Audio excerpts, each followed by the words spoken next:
Olá, hoje eu quero falar sobre depressão, sobre a depressão como um percurso na vida. Primeiro a gente tem uma ideia, quero falar sobre o conceito, a definição, e depois eu vou falar um pouquinho sobre essa conversa que eu quero ter hoje, né? Pela medicina, né, a depressão é um transtorno mental e trabalha muito em conjunto com a psicologia, que tem esse entendimento também, né? E é visto como um transtorno do humor. As pessoas apresentam alguns sintomas que definem, né, em que os médicos e psicólogos verificam esses aspectos, essas características, né? Uma tristeza profunda, desânimo, falta de vontade, dentre outras, né? Essas são as características principais, porém, tem muitas variáveis, né? Tem muitas variáveis de sintomas, mas os sintomas básicos. Esse desânimo e essa tristeza e todos esses outros sintomas, eles podem vir de formas diferentes, uma forma leve, uma forma moderada ou uma forma intensa. Vou falar aqui então dos outros sintomas, certo? Culpa. Culpa por não conseguir fazer as tarefas do dia a dia. Falta de esperança perante a vida, pensamentos ruins, sentimento de inutilidade, perda de interesse, perda de capacidade de sentir alegria ou prazer, sensibilidade extrema para a dor, mal-estar persistente, aumento ou redução de apetite, problemas digestivos, alteração de peso, raiva, inquietação, irritabilidade, fadiga constante, inquietude, agitação, autocrítica exagerada, sentimentos de desespero, dificuldade de se concentrar, alterações do sono. É uma listinha razoável, né? Bom, para quem tem depressão, realmente esses sintomas, eles são difíceis. É difícil você conviver com essa falta de ânimo, com essa falta de condição para lidar com a vida cotidiana. Por isso que a depressão é muito mal entendida. A primeira vez que eu ouvi falar de depressão, eu já era jovem, com 20, não, minto, mais nova. Eu fui falar de um colega de escola. Nós éramos adolescentes e desde o segundo grau ele já apresentava, e na faculdade ele apresentou algumas crises. E ele ficou bastante prejudicado, ele ficava de cama. E aí eu não me identifiquei com aquilo.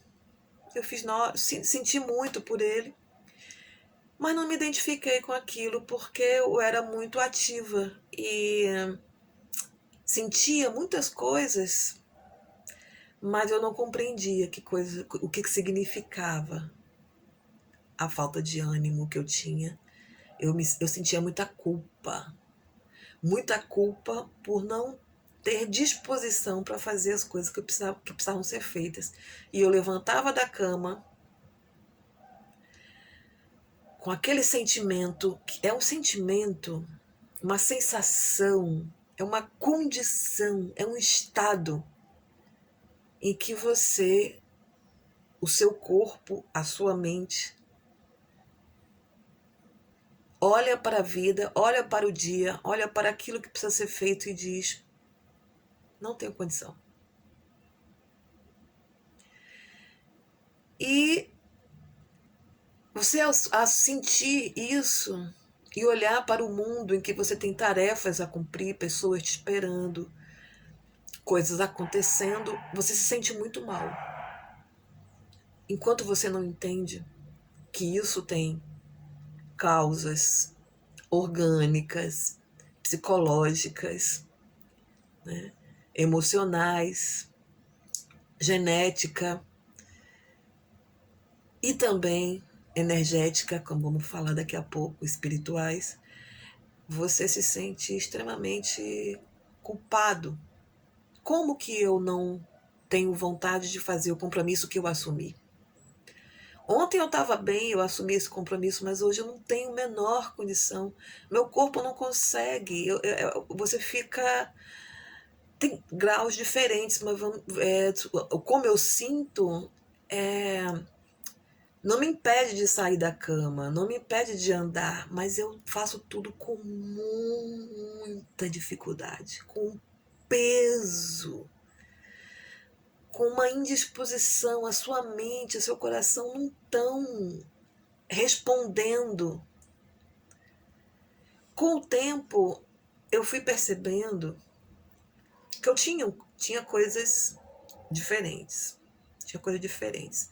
Mas só com mais de 30 anos foi que eu recebi a informação e fui ao médico e o médico me perguntou: você sabe que você tem depressão, não é? Como se assim, era muito óbvio. E eu levei um susto. Eu disse: não, eu não sei. E eu já tinha o segundo filho. E ele ficou preocupado: vamos tratar então logo isso. Era um médico homeopata, fitoterapeuta, me acompanhou durante um bom tempo.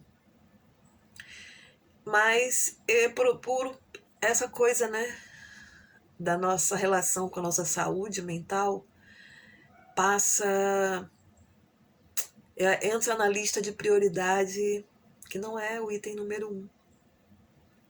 Vai ficando para depois, vai ficando para depois. E aí eu fui deixando as coisas acontecerem, a vida, o trabalho, a rotina, a falta de dinheiro. E eu me distanciei do médico, do tratamento. Vivi a vida como eu entendia que era possível, né? Então, eu só fui retomar tratamento já com mais de 40 anos, quando eu tive o terceiro filho. Minhas questões sempre foram muito ligadas à regulação hormonal, porque na menstruação meu humor descia muito, minha disposição caía muito. E aí já com mais de 40 anos eu fui a um psiquiatra. Fui a um psiquiatra e na verdade eu tinha uma alteração de humor, que não era só depressão. Mas hoje eu vou falar da depressão. Mas um dos tipos da depressão é a alteração de humor, a bipolaridade. Tem a distimia, que ela é mais leve e constante. A depressão, no aspecto que é mais conhecido, que é mais, pode ser leve também, moderado ou intenso, e pode ser episódico. E o transtorno disruptivo de regulação do humor, né? Que dentre eles tem a bipolaridade. São muitos nomes. Quando tem muitos nomes para uma coisa, na verdade, talvez, quem sabe, não se conheça bem essa coisa. Né? Isso é de chamar a atenção. Por que tantos nomes? Há variações, sim, mas por que tantos nomes? Então, eu comecei a pensar sobre isso. E como eu tenho uma trajetória, um percurso de autoconhecimento, por conta inclusive disso tudo, e também tive desde muito cedo uma conexão, uma compreensão que existia algo além daquilo que a gente vivia, daquilo que as pessoas diziam, e que não era bem como a igreja dizia, não era bem como minha mãe falava. Era, mas eu entendia da minha forma, que existia uma coisa além do que a gente entende como vida cotidiana, vida material. Então, desde muito cedo. Bom, já adulta, nesse período 30, 40 anos, eu experimentei várias linhas de autoconhecimento, várias linhas espiritualistas, e fui desenvolvendo uma condição, uma capacidade de observar, de me observar, observar para isso que acontecia comigo. Certo? Mas eu vou falar ainda de algumas coisas, de autores. Então, tem um livro chamado O Demônio da Meia-Noite, uma anatomia da depressão, do Andrew Solomon. Esse nome me deixou assustadíssima, mas para algumas pessoas que têm depressão grave, realmente esse nome é perfeito. E aí eu trouxe aqui uns trechinhos muito interessantes que a partir dele eu vou também discorrer sobre minhas experiências. Acreditamos na química da depressão como com um fanatismo absoluto. Ao tentar extrair a depressão do deprimido, nós nos lançamos no antiquíssimo debate sobre os limites entre o essencial e o fabricado.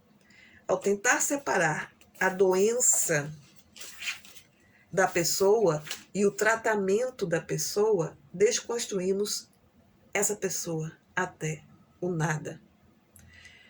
Aqui é uma citação do Thomas Nagel, em The Possibility of Altruism, a possibilidade do altruísmo, que o Solomon traz para o livro dele. Eu achei perfeito. É exatamente assim que eu entendo. Veja bem, o aspecto físico, orgânico e mental, emocional, sempre é tratado na medicina à base de medicamento. Ok, nós avançamos, nós temos uma ciência bastante avançada em muitas coisas, e nisso também, realmente os remédios antidepressivos, que dão um equilíbrio no humor, eles ajudam muito. Mas, gente, olha o que ele disse. Ao separar a doença da pessoa e o tratamento da pessoa, desconstruímos a pessoa até o nada. O que será isso?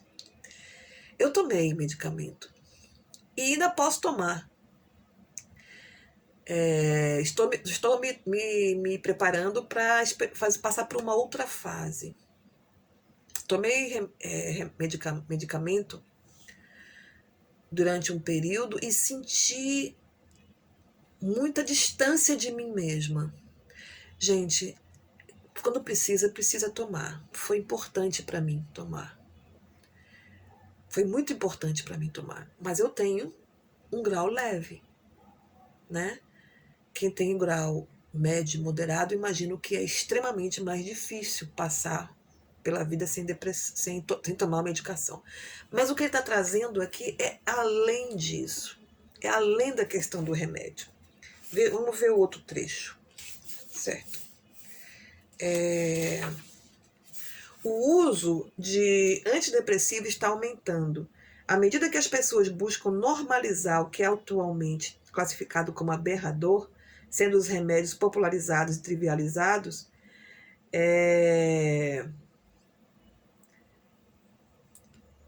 ele destaca aqui Martha Manning, né? É um texto que ela faz sobre... É uma pessoa portadora de depressão extrema. Veja bem. Eu entendo o que ele fala. Existe uma questão que é o problema em si, né? A situação das pessoas portadoras de depressão que têm um sofrimento grande.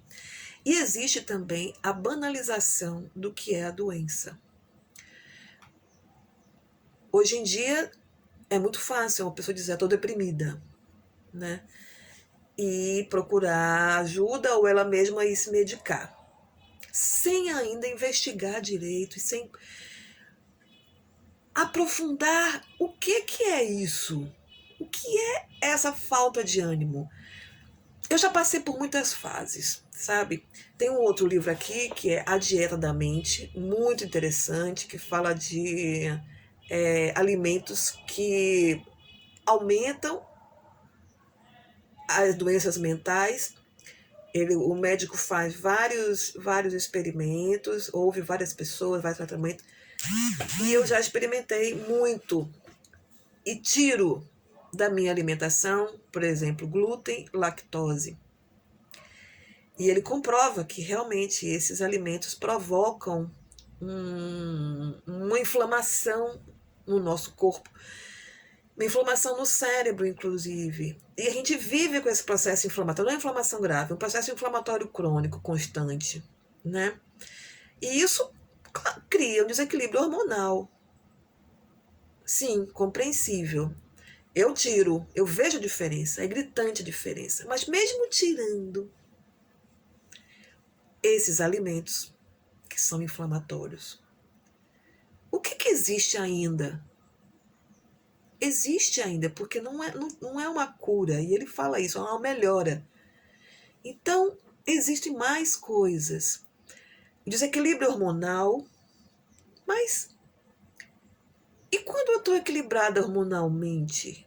Eu também estou bacana? Não. Então, o que tem além disso? O que é o ovo, o que é a galinha? O que vem primeiro? É o hormônio que causa a depressão ou a depressão desregula o hormônio? E aí tá essa observação, acho que tem coisas muito importantes, sabe, nesse processo todo. É a percepção de como você está para poder procurar ajuda, para poder se tratar, e você também se dedicar a conhecer, se conhecer e se informar. Conhecimento é tudo. Então, conhecimento do que existe disponível, o que a ciência já trouxe, outros conhecimentos ancestrais. Existem muitos tratamentos ditos alternativos.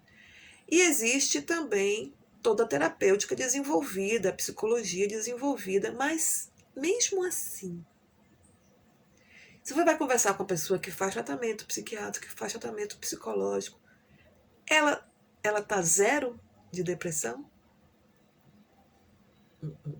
Melhora muito. Então, esse percentual que sobra, o que será? É um percentual que a medicina e a psicologia procura alcançar para que a pessoa seja funcional. Eita palavrinha, nossa senhora, que eu fico sempre refletindo sobre ela. Funcional. Uma pessoa funcional. Bacana, tem que ser. Para, né, ter condição de trabalhar, de estudar, desenvolver as coisas que precisa desenvolver. Ok. E a gente consegue.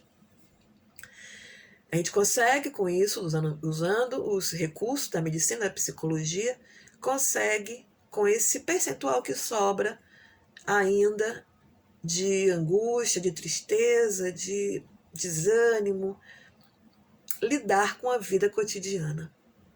Mas mesmo assim a gente não está zerado. Então o que o autor aqui está trazendo é uma coisa que eu penso muito e que eu procuro observar para mim. O que tem então atrás disso tudo? O que está além disso tudo? O que é esse desânimo? O que é essa falta de vontade? Ouvir as respostas que é hormonal, que é orgânico, que é hereditário, nossa, tira um peso de cima da gente. Mas mesmo que é orgânico, que é hormonal, que é hereditário, podem ser manejados a depender de como a gente aprenda a lidar com eles, né? E mesmo assim, nesse pacotinho aí tem um percentual que é a nossa compreensão, nossa visão perante a gente mesmo e a vida. Então, assim, minha conversa é para passar um pouco dessa minha experiência, assim, de que a gente sabe pouco. A gente sabe pouco, sabe? Por último, eu tô aprofundando nos meus estudos, nas minhas práticas, com meditação, inclusive, E a gente sabe, isso já é publicado, a ciência já reconhece como a meditação consegue melhorar, né? Talvez seja uma das práticas que mais melhoram. E práticas de atividade física é muito importante, alimentação equilibrada, um ambiente, porque aí também tem a questão, e os comportamentais, os terapeutas comportamentais têm razão. O ambiente, a relação do sujeito com o ambiente é muito importante, mas mesmo assim, porque quando a gente está sozinho, a gente também está nesse estado, né? Então, tudo bem, continua a relação, eles vão dizer que é uma relação com este ambiente, mas é um momento que a gente pode olhar mais para coisas que acontecem. E na teoria comportamental, os pensamentos também fazem parte deste ambiente, certo? Bom, ainda mais um trechinho desse livro, no finalzinho, ele traz vários relatos, né, de pessoas que ele acompanhou, portadoras de depressão, e grave, principalmente os casos moderado e grave, né? E ele fala dos avanços, fala da terapia, da terapêutica e do conhecimento sobre a depressão na história, é muito antigo, na verdade. E ele termina assim: o verão, tal como o inverno, voltará. Esse é o relato de uma pessoa. Aprendi a imaginar que estou me sentindo bem, mesmo quando estou no fundo do poço. E essa habilidade, duramente aprendida, infunde na escuridão demoníaca a luz do meio-dia. Fantástico. Foi isso no meu percurso que eu também descobri. Mesmo não estando bem, eu consigo dizer para mim, primeiro, vai passar. É verão, foi verão, é inverno, mas vai voltar a ser verão. Mesmo estando no fundo do poço, o fundo do poço, existem vários fundos do poço. No momento que a gente está mesmo com aquele desânimo profundo, o que eu aprendi foi que eu preciso olhar para isso, eu preciso me permitir parar. Me permitir parar e entender que o meu corpo está pedindo isso, minha alma está pedindo isso. Mesmo que seja uma descompensação, é uma descompensação que quer dizer alguma coisa, que te traz para esse lugar e que é preciso dar ouvido a isso. Claro, ter muito cuidado, gente, muito cuidado com pessoas que têm tendência a suicídio. Eu estou falando aqui de um processo de anos, de muitos anos, desde a minha adolescência que eu observo. Momentos melhores, momentos piores, lidando melhor, lidando pior, aprendendo alguma coisa, não aprendendo, mas agora eu já consigo mesmo chegar nesse ponto e dizer: ok, deixa eu ver o que está acontecendo comigo. Às vezes eu não entendo, às vezes eu entendo, às vezes tem uma motivação, às vezes não tem, ou não entendo, e vou entendendo, e me permito naquele momento, naquela hora, naquele dia, naqueles dias, me aquietar, estando muito atenta. Não pode ficar muito tempo sozinha, não pode ficar muito tempo nisso, não pode se distanciar muito das pessoas, mas um certo silêncio, uma certa quietude, um olhar para dentro, mantendo as práticas de atividade física, de respiração, de meditação, alimentação saudável, a medicação que uso, eu uso homeopatia, eu uso fitoterapia e uso também o tratamento energético. Entendendo que nós temos, além desse corpo, nós temos vários corpos sutis. E aí eu vou falar um pouco mais disso, sempre falando um pouco mais disso, que esses corpos, né, eles fazem parte da nossa vida, e como fazem parte da nossa vida, do nosso sistema, eles também entram em desequilíbrio. E é um desequilíbrio que a gente não está acostumado a entender como funciona, porque também tem a ver com o nosso ambiente neste planeta. Nós vivemos num planeta de 3 dimensões, de 4 elementos: terra, fogo, água e ar, relação com tempo e espaço, né? Bom, então, para a gente terminar hoje, uma coisa importante que eu não falei também é a questão lúdica. Gente, brincar. Isso é uma coisa muito importante. Fazer o que dá prazer, certo? Não abrir mão das coisas que dão prazer, isso é extremamente importante. Fazer alguma coisa de arte, certo? Criar. Criar. A criatividade é essencial no tratamento da depressão, certo? A arte-terapia, muito importante. Mas, voltando à questão dos elementos da natureza do nosso corpo, é um aprendizado que a gente precisa recomeçar, sabe?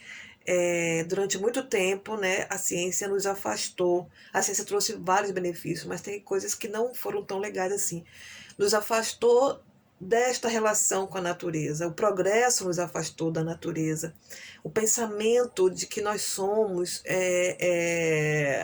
né, a cadeia, o topo da cadeia, não é verdade, sabe? Nós somos um organismo que está integrado com tudo isso. Então, tanto tem essas energias da natureza, quanto tem energias também que vêm do cosmos, que vêm deste universo aí, que tem vários planetas, várias estrelas que também emitem energias e que nos influenciam. Mas isso tudo vamos deixar para um próximo vídeo.